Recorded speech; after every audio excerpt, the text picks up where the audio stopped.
ಖಾದರ್ ಅವರು ಹೊಸ ಹೊಸ ಪ್ರಯೋಗಗಳನ್ನು ಮಾಡ್ತಾ ಇದ್ದಾರೆ. ಅದು ಅಸೆಂಬ್ಲಿ ಇರ್ಬೋದು, ವಿಕಾಸಸೌಧ ಇರ್ಬೋದು,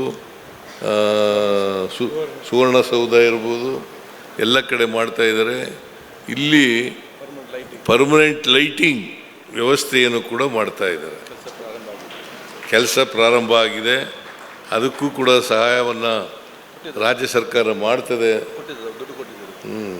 ಇದಕ್ಕೆ ಈಗಾಗಲೇ ದುಡ್ಡನ್ನು ಒದಗಿಸ್ಕೊಟ್ಟಿದ್ದೀವಿ, ಅದನ್ನು ಮಾಡ್ತಾ ಇದ್ದಾರೆ. ಸೊ ಅದು ಬೇಗ ಆಗಲಿ. ಬೆಂಗಳೂರು ನಾಗರಿಕರಿಗೆ, ಕರ್ನಾಟಕದ ಕನ್ನಡಿಗರಿಗೆ, ಇದು ಬೇರೆ ಬೇರೆಯಿಂದ ಬರ್ತಕ್ಕಂಥ ಪ್ರವಾಸಿಗರಿಗೆ ಅವ್ರಿಗೆಲ್ಲರಿಗೂ ಕೂಡ ಉಪಯೋಗ ಆಗಲಿ ಅಂತಕ್ಕಂಥ ಮಾತುಗಳನ್ನು ಹೇಳಿ, ಇವತ್ತು 5 ಜನ ಚಂದ್ರಶೇಖರ್ ಕಂಬಾರ ಅವರಿಗೆ, ಮತ್ತು ಗೋವಾದ ದಾಮೋದರ್ ಮೋಜಾ ಅವರಿಗೆ, ಪ್ರಶಾಂತ್ ಮುಹೂರ್ತ ಅವರಿಗೆ, ವಸುಧೇಂದ್ರ ಅವರಿಗೆ, ಬೋಳ್ವಾರು ಮೊಹಮ್ಮದ್ ಕುನ್ನಿ ಅವರಿಗೆ ಸನ್ಮಾನ ಮಾಡಿದ್ದಾರೆ. ಅವರೆಲ್ಲರಿಗೂ ಕೂಡ ಆಯುಷ್ ಆರೋಗ್ಯಗಳು ದೊರಕಲಿ ಅಂಥೇಳಿ ಆಸೆ ಅಭಿನಂದನೆಗಳನ್ನು ಹೇಳಲಿಕ್ಕೆ ಬಯಸ್ತಾ ಇದ್ದೀನಿ. ಯಾರು ಪುಸ್ತಕ ಖರೀದಿ ಮಾಡಬೇಕು? ಪುಸ್ತಕ ಖರೀದಿ ಇವತ್ತು ದುಡ್ಡು ತಂದಿಲ್ಲ, ಖರೀದಿ ಮಾಡ್ತೀನಿ. ಇಲ್ಲದೆ ತಗೊಳ್ತಿದ್ದೆ, ಪುಸ್ತಕಗಳು ತಗೋಬೇಕಾಗಿತ್ತು, ದುಡ್ಡು ತಂದಿಲ್ಲ. ಅದರಿಂದ ತಗೊಳ್ತೀನಿ. ಯಾಕೆಂದರೆ MLAಗಳು ಕೂಡ ಅವರ ಏರಿಯಾ ಗ್ರ್ಯಾಂಟ್ಸ್ನಲ್ಲಿ 2 ಲಕ್ಷ ರೂಪಾಯಿಗಳವರೆಗೆ ಅವರು ಕೊಂಡ್ಕೊಂಡು ಅವರ ಲೈಬ್ರರಿನಲ್ಲಿ ಇಡ್ತಕ್ಕಂಥ ಪ್ರಯತ್ನವನ್ನು ಮಾಡ್ತಾಯಿದ್ದೀವಿ. ಅಷ್ಟೇ ಅಲ್ಲ, ಅಥವಾ ಹಳ್ಳಿನಲ್ಲಿರ್ತಕ್ಕಂಥ ಲೈಬ್ರರಿಗಳಿದ್ದಾವಲ್ಲ, ಆ ಲೈಬ್ರರಿಗೆ ಒದಗಿಸ್ಕೊಡ್ತಕ್ಕಂಥ ಕೆಲಸವನ್ನು ಮಾಡ್ತೀವಿ. ನಾನು ಕೂಡ ಇಲ್ಲಿ ಮೇಳದಲ್ಲಿ, ಪುಸ್ತಕ ಮೇಳದಲ್ಲಿ ಪುಸ್ತಕಗಳನ್ನು ನನಗೆ ಬೇಕಾದವು,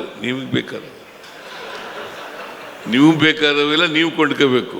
ಆಮೇಲೆ ಪುಸ್ತಕ ಓದೋದು ಇದೆಯಲ್ಲ, ಇನ್ನೊಬ್ರು ತಗೊಂಡು ಪುಸ್ತಕಗಳನ್ನ ಓದೋದು ಕಲ್ತ್ಕೋಬಾರ್ದು. ನೀವೇ ಪುಸ್ತಕಗಳನ್ನ ಖರೀದಿ ಮಾಡಿ ನೀವೇ ಓದ್ತಕ್ಕಂಥ ಕೆಲಸ ಮಾಡಬೇಕು. ನೀವೇ ಒಂದು ಒಳ್ಳೆಯ ಲೈಬ್ರರಿಯನ್ನು ಮಾಡ್ತಕ್ಕಂಥದ್ದು ಭಾಳ ಮುಖ್ಯ ನಿಮ್ಮ ಮನೆಗಳಲ್ಲಿ ಅಂತಕ್ಕಂಥ ಮಾತುಗಳನ್ನು ಹೇಳಿ, ಇವತ್ತು ಅತ್ಯಂತ ಸಂತೋಷದಿಂದ ಈ ಪುಸ್ತಕ ಮೇಳವನ್ನು ಉದ್ಘಾಟನೆ ಮಾಡಿ, ನೀವೆಲ್ಲರಿಗೂ ಕೂಡ ಇನ್ನು 4 ದಿನ ನಡೀತದೆ. 28, 29, 30, 1ನೇ ತಾರೀಕು ಅಲ್ಲ, 28, 1, 2, 3 ನಡೀತದೆ. ಅದರಿಂದ ಇದೆಲ್ಲರೂ ಕೂಡ ಬರಬೇಕು, ಪುಸ್ತಕಗಳನ್ನು ಕೊಂಡುಕೊಳ್ಬೇಕು, ಪುಸ್ತಕಗಳನ್ನು ಓದಬೇಕು. ಯಾಕಂದರೆ ಇದು ಮನುಷ್ಯನಿಗೆ ಇದೇ ಸ್ನೇಹಿತ. ಪುಸ್ತಕ ಓದೋದೇ, ಪುಸ್ತಕಗಳನ್ನು ಇಟ್ಟುಕೊಳ್ಳೋದೇ ಒಂದು. ಪ್ರತಿ ವರ್ಷ ಮಾಡ್ತೀವಿ.